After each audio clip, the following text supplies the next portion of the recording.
Hi, my name's Storey. I'm a ghostwriter specialising in life stories and memoirs, and in this video I'm going to answer some common questions about ghostwriting. The first one is, what is a ghostwriter? If you ask the average person in the street, what is a ghostwriter, they'd probably look at you blankly. Well, that's the look I often get when I tell people that I'm a ghostwriter. Part of the reason for this lack of public awareness of what ghostwriting is that ghostwriters, by the very nature of their occupation, have to fly under the radar. They're commissioned to write work for a client, and once it's published, that client is attributed as the author of the work. And quite often the ghostwriter has to sign a non-disclosure agreement as part of the contract, which means they're not allowed to disclose that they're the author. Occasionally the client is happy to acknowledge the role of the ghostwriter, and you'll find that this occurs when the author's name is on the cover or the inside cover along with and then the other name. And the other name then is generally the person who's ghostwritten the book. Well, sometimes the ghostwriter can be acknowledged in the acknowledgements section. So why hire a ghostwriter? Well, there's a number of reasons that people might prefer to hire a professional writer than write their own material.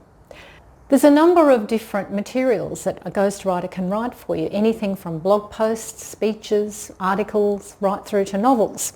People may have a low standard of education, or they may just not enjoy writing. And if you don't enjoy writing, it's a drudge, and it really shows in the quality of the work. Secondly, English may not be their first language, so they may not feel confident enough to write anything of substance. Thirdly, they may not have the time or the energy. This is often the case with business executives who realise the importance of writing a book to showcase their authority in a particular subject, but they just don't have the time or the energy to write it. And it's much more time and cost effective for them to hire someone else to do it. Is it ethical? That's a good question, and it really depends on personal opinion. I've had people say to me, isn't it cheating for someone to say that they've written a certain piece of work when in fact they haven't? But whether or not that's ethical, it certainly is legal, and it's been practiced for centuries. And a lot of people, especially celebrities, hire ghostwriters to write their biographies or autobiographies. If you've ever written an autobiography by a celebrity or a sportsman or a politician, chances are they've been ghostwritten, except maybe if that person is an author themselves. What qualifications does a ghostwriter need? A ghostwriter doesn't need any formal qualifications, although many will have qualifications in creative writing or journalism or communication.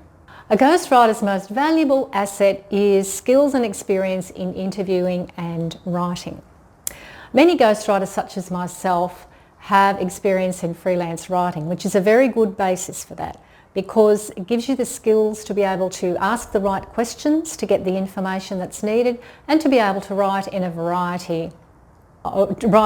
a variety of different topics. Creative writing skills are also important, because the same skills that you use for writing novels are also employed in writing life stories and memoirs. You need to be able to hook the reader in at the beginning. You need to be able to maintain pace and keep the interest of the reader throughout the story.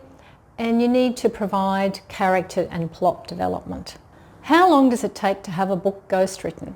Well, this very much depends on the ghostwriter, how much other work they're doing at the time, and the nature of the project. The average length of time would probably be between 3 and 6 months, but some books take a lot longer, particularly if the ghostwriter has to interview a lot of people or do a lot of research. What happens after the book is written? Well, this very much depends on your plans for it. If you just want your story written for your friends and family, then you can find perhaps an online publishing program that will do that for you, or you can contact a publisher or find a publisher who'll do maybe some limited copies just to give to your family and friends. The other option is to have it published for the wider public to read, and you can do this by either approaching traditional publishers or publishing it yourself. Where do I find a ghostwriter? As with lots of things, the easiest way to start would probably be looking in Google. Type ghostwriter and the name of your city or town into the search bar of Google and see what comes up.